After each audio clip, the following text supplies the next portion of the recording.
A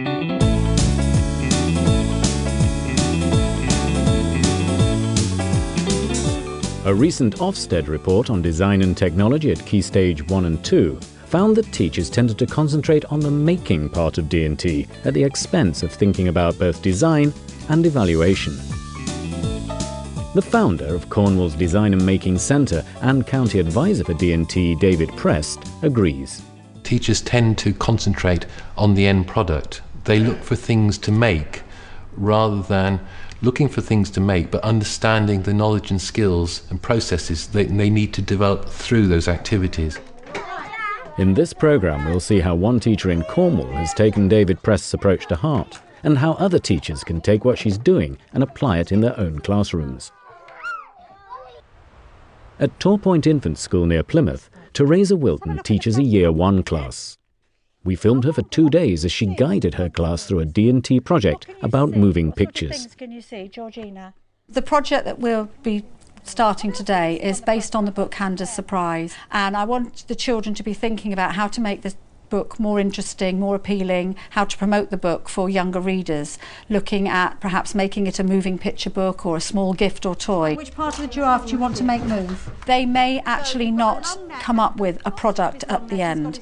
To me, in this particular lesson, that isn't important. It's whether they've learnt the skills. Can they make something that moves? Can they join materials? Can they communicate their ideas? Can they evaluate what they've done?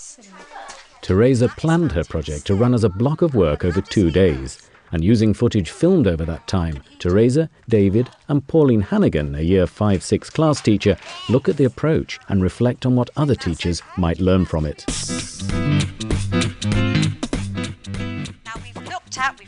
After she's read the story, Teresa begins the project by giving the children the chance to be inspired by hands-on exploration of the materials they'll be using. Lots and lots of different materials. So what was it you wanted the children to learn and to experience through the activity? Well, first of all and foremost, I really wanted them to explore and find out about materials through play. I also wanted them to find out about the properties of materials, if they could change them, if they could work with them, which ones were easy to work with. I also wanted them to explore ways of joining these materials. I think this notion of children playing with materials is really important. Oh, it's vital. Irrespective of age, in a sense. Yes, I think I think it's really important right the way through, right through Key Stage 2 as well. The fact that children have actually got choices of different materials, have got a huge range to choose from. Give it a bit of a twist. So here, the children are encouraged to explore the tools and materials they're going to use before tackling any actual design work.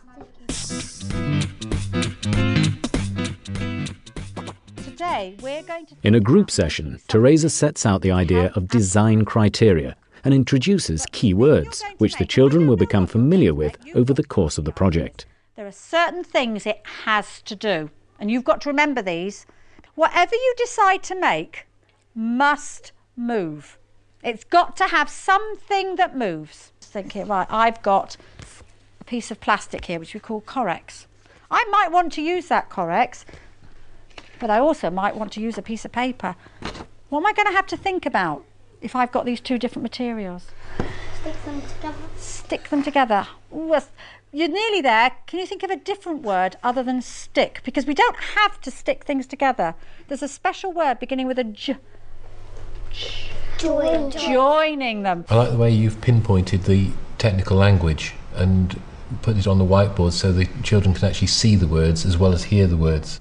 I also found that a useful prompt for me as a teacher to make sure that I was focusing in on certain things as well. You've had the rivets on your table and some of you managed to use them. How did you actually manage to get them together? Who used them? What did you have to do to them? You have to click them. You have to push them together. They've got like little teeth, and if you push them together... Why did you choose to demonstrate that rather than let the children find out experientially? Because sometimes through, playing, the children don't discover quite what they have to do with them. So, there are times when you have to stand in and actually show them what to do. But I wasn't telling them what they were going to do with them next. Yeah. I showed them how to use it, what to do with it. And then it was up to them whether they were going to use it. I think it's absolutely essential to get the balance right between teaching skills and letting the children explore. What sort of shape is that parrot's beak? Does it look like a square? No. It's a sort of triangular... It's like a pyramid. Yeah, it's got, well, you can see a shape in it, can't you? When we're cutting out, what we're doing is we're thinking about the shapes that we're using. I really like the language that you integrate into your design and technology, both in the written word, but also when you focus in on shape and size and particular shapes, so like triangle or circle. It must be boosting their literacy as well as their design technology skills. Well, I mean, design and technology should not be seen in isolation. I think that is a really, really important point. You could not do this lesson without the elements of numeracy, literacy, science. You know, it is essentially a very cross-curricular subject, and I think you'd probably... Absolutely. I mean, I think design technology is wonderful for taking children's thinking skills forward. Yes. I've always felt that design and technology is a real bridge between the arts and the sciences. Yes. And actually you're using language, you're using numeracy. Children have to have something they want to talk about and to be numerous about. Setting out the design brief helps the children develop a clear picture of the objectives they need to achieve.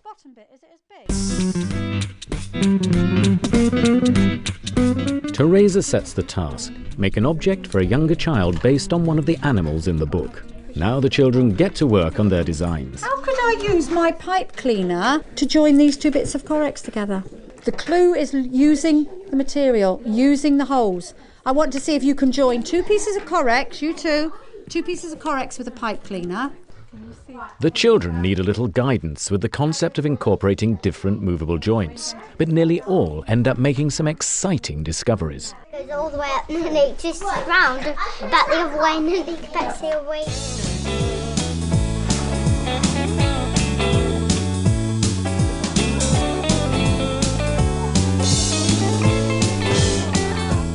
Teresa uses every opportunity to remind the children of the design criteria. Do they move? What can you add to that to make it move? What could you use that was different? Can you think of a different way of joining those that we found out this morning? What could we use? This is a really important stage, isn't it? To stop the children and get them to think and reiterate the design criteria, what it is they're actually doing, because it's very easy for kids to get carried away when they're playing, and then we were just holding them back here and say, let's think again about what it is we need to do. So you've got a long neck, and at the bottom of his long neck he's got his body. That's just magical, isn't it? Where that kid turns the piece of Corex around. Thank you, it's a giraffe's head. But I wonder what's going on in his mind when he's actually made something that will rotate like They're that. both the same. It'd be lovely to get into their minds and understand. It's just so wonderful. Look, he's gone back to the other way up again. Yeah. I mean, obviously he wouldn't understand the word rotate, but he's now made something with a moving part. He's already achieved one of the objectives of the lesson. Yeah. Whether he actually understands that, of course, is another thing. You have to use both hands, Amber. Ready? We do it together. Ready? Hold it up like this then. You ready? Wind your fingers. There we go. I really like that part where your TA is working with that child. It's just such a lovely example of collaborative working, if you like, with an adult and a child. It's lovely. I mean, it is a wonderful asset to have another adult, but especially a teaching assistant, whereby you can actually plan and work together prior to the lesson. And I think that is important, that you do spend some time talking them through. For example, so that they know and are familiar with the tools that you're going to be using, and that they have the objectives in mind as well, so that they can question the children in a similar way. I think sometimes with other adults in the classroom you have to be very careful that they don't jump in and do things for the children. It's giving the child the ownership, isn't it? Absolutely, it's so important. By the end of session 1, the children seem happy with their creations. It's important to try and strike a balance between giving set tasks and allowing for experimentation. The children are reminded of the project's aims, and Teresa has made sure her teaching assistant is well briefed. On this big sheet of paper here, it says, what have you used to join your materials? The Ofsted report on design and technology highlighted the lack of evaluation as a weakness in the teaching of the subject. Does your design move? But how can children as young as 5 and 6 evaluate their work? And if it does move, I want you to be thinking about how. How does your design move? As part of Teresa's approach, the children work in pairs to discuss each other's design. How's he moving, Louis? He's sliding. Good boy, he's sliding. Has anybody else got a sliding movement? This goat, if we have a look there, he's definitely a moving picture, isn't he? And why is he sliding? What have you done to get him to slide? I cut the sled. We had a design criteria. Finally, each child assesses the success of their individual design. Do you think a younger child would enjoy playing with something like this when he's reading the book? Yes. You think so? You think you've designed something for a younger child? You've told me that your design moves. You've told me that you've used different materials and you've joined them. How do you think you've done? How do you think you've done with this designing today? How do you feel about your? You think you've done well? I think you've done really well because you've done everything that I've asked you to do. So well done, Nicholas. Give yourselves a thumbs up. That's excellent. Which was the bit that moved, Max? In order to incorporate some ICT, one pair worked with the teaching assistant to carry out their evaluation at the computer. The rest of the class fill out evaluation sheets. They use observational drawings and short written comments to record reflections on their designs. I've actually brought some of their work with me. The children have started to sort of record what they've done so far. They've started to draw. They're comparing their initial design to the design they've got so far. That's brilliant, because there's no way the child would have drawn that without with a this blank in front. piece of paper No, straight away. They've actually got to have worked with the materials at Yes. this stage, and then they can record it once there's something Well, they've in got front of them. something Whereas at the end of the concrete. key stage, I guess you would expect children perhaps to have a plan, some sort of view in mind, which they can then realise. And when it comes to your key stage 2, the planning on paper is going to be very much to the fore. Was there any material? Teresa finishes off the project with a plenary session. She uses it as an opportunity for the children to reflect on their achievements and, in some cases, the problems they encountered. Paper cutter. I was using some of this You were trying to cut the Corex with the paper but cutter. it wouldn't work. What? I'm going to ask you to think about that. You were trying to use a paper cutter to cut Corex. What do you think you were doing wrong? Using the wrong. The Corex wasn't the right thing to do. No, what would you use the paper cutter to cut?